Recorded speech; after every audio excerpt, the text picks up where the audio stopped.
Saudi লিগে খেলেন জাতীয়তায় Nigerian footballer Ashley প্লামট্রি এখন বাংলাদেশে কাজ করবেন উইমেন্স টিমের পারফরম্যান্স নিয়ে। আরও স্পষ্ট করে বললে লাল সবুজের এই দেশে নারী ফুটবলের যে জাগরণ সেটার সাথে তাল মেলাতে নিয়ে এসেছেন বিশেষ পরিকল্পনা। উন্নতি, হ্যাঁ, আমরা সেটা নিয়ে কাজ করব। তবে ইনিশিয়ালি এখানে এসেছি সবার সাথে যোগাযোগ করতে, কিভাবে নারী ফুটবলারদের নিয়ে কাজ করা যায় সেটা বুঝতে চাই। তাহলে বিষয়টা আরো সহজ হয়ে যাবে। ঠিক কোন ব্যাপারটা নিয়ে অ্যাশলিরা কাজ করবে? বাংলাদেশ নারী ফুটবল দল অর্জনে গর্জনে বরাবরই সেরা, আর সেখানে যদি পাইপলাইন তৈরিতে এমন সংগঠনগুলোর সহযোগিতা পাওয়া যায় তাহলে তো দেশের ফুটবলেরই উন্নয়ন হবে। অ্যাশলি প্লামট্রির মিশন ভিশনটা আসলে কি? আমি আমার ক্লাবের সহযোগিতা নিয়ে অনেক ডোনেশন করছি। আমরা ইতোমধ্যে আফ্রিকায় 250 জন ফুটবলারকে ক্যাম্পের আওতায় নিয়ে এসেছি আমাদের লক্ষ্যে যেতে। দিন শেষে বিষয়টা এমন না যে তারা শুধু এখানে খেলবে। আমি বিশ্বাস করি শুধু ক্যাম্প করে মিডিয়াকে জানিয়ে দিলেই দায়িত্বটা শেষ হয়ে যায় না, একটা বড় দায়িত্ব নিতে হয় ক্যাম্প শেষেও যেন তারা নিজেদের খেলাটা চালিয়ে যেতে পারে। অ্যাশলি প্লামট্রি ফাউন্ডেশন, স্পাইস বাজার ফাউন্ডেশন ও বাংলাদেশ রেড ক্রিসেন্ট সোসাইটির সিলেট ইউনিট মিলে স্থানীয় ফুটবলারদের সাথে একটা মিটিংয়ের আয়োজন করে। সেখানে অ্যাশলি জানতে চান ঠিক কোন কোন জায়গায় তাদের উন্নতি করা দরকার। সবকিছুই ফেছে নোট ডাউন, সেভাবেই সাজানো হবে ডেভেলপমেন্ট প্ল্যান। তবে ফুটবলারদের এনকারেজ করার জন্য স্পাইস বাজার ফাউন্ডেশন বিশ্ব ফুটবলের বড় বড় তারকাদের বাংলাদেশ সফর করাতে চান, আর সেজন্য বেছে নেওয়া হয়েছে মোহাম্মদ সালাহর মতো তারকাকে। ইনশাল্লাহ আই থিঙ্ক মোহাম্মদ সালাহ আসবে।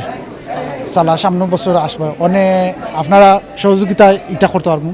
The only way we can do it is obviously যদি আপনার স্পোর্টস মিনিস্টার আপনার লোকে তো অবভিয়াসলি অনেক পার্টনারশিপ হয়ে গেছে, বাট দিস ইজ আশা ইনশাল্লাহ। প্রথম তো আপনার উদ্দেশ্য নিছি সালারে আনার জন্য।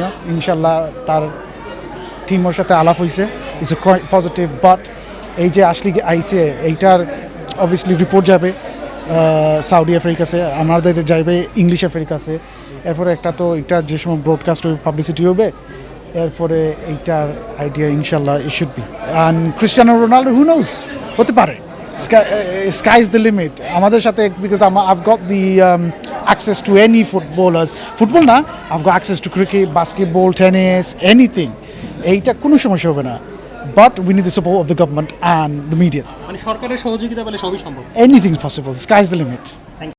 সালাহ ক্রিস্টিয়ানোরা আসবেন কিনা সেটা সময়ের অপেক্ষা। তবে ফাউন্ডেশনগুলোর প্ল্যান নারী ফুটবলের উন্নয়নটা যেন ভালোভাবে হয়, আর সেজন্য দরকার ফান্ডিং। সেটা জোগাড় করা যেতে পারে যদি সালাহ, লামিন ইয়ামাল, রোনালদোর মতো বিগ ফিগারগুলো নিয়ে আসা যায়। সেই সাথে ফুটবলের প্রতি যে ঝোঁক সেটা দিন দিন আরও বাড়বে। অ্যাশলিদের জন্য ওয়েলকাম জানিয়েছে বাংলাদেশ ফুটবল ফেডারেশন ও যুব ক্রীড়া মন্ত্রণালয়। দেশের ফুটবলের জন্য এই বিনিয়োগ হতে পারে এমন এক ইনভেস্টমেন্ট যেটা ইন ফিউচারে বাংলাদেশের নারী ফুটবলের পাইপলাইন মজবুত করতে সহযোগিতা করবে। তবে এর জন্য সরকারের শক্তপোক্ত সমর্থন চায় আয়োজকরা। দেশের ফুটবল এগিয়ে নিতে সম্মিলিতভাবে কাজ করতে চায় সংগঠকরা। দেখা যাক সেটা ঠিক কতটা আলোর মুখ দেখে। আমরা মাত্র 6 মাসের সরকার, তো আমরা ব্যতিক্রমধর্মী অনেক কিছু করব। এর ধারাবাহিকতার অংশ হিসেবে আজকের এটা আমি করলাম। আমি লন্ডনে ভিজিট করেছিলাম অতি সম্প্রতি। তো ব্রিটিশ পার্লামেন্ট এবং পার্লামেন্টে হাউস অফ লর্ডস এবং হাউস অফ কমন্স একটা প্রোগ্রাম ছিল এই ফুটবলারদের নিয়ে।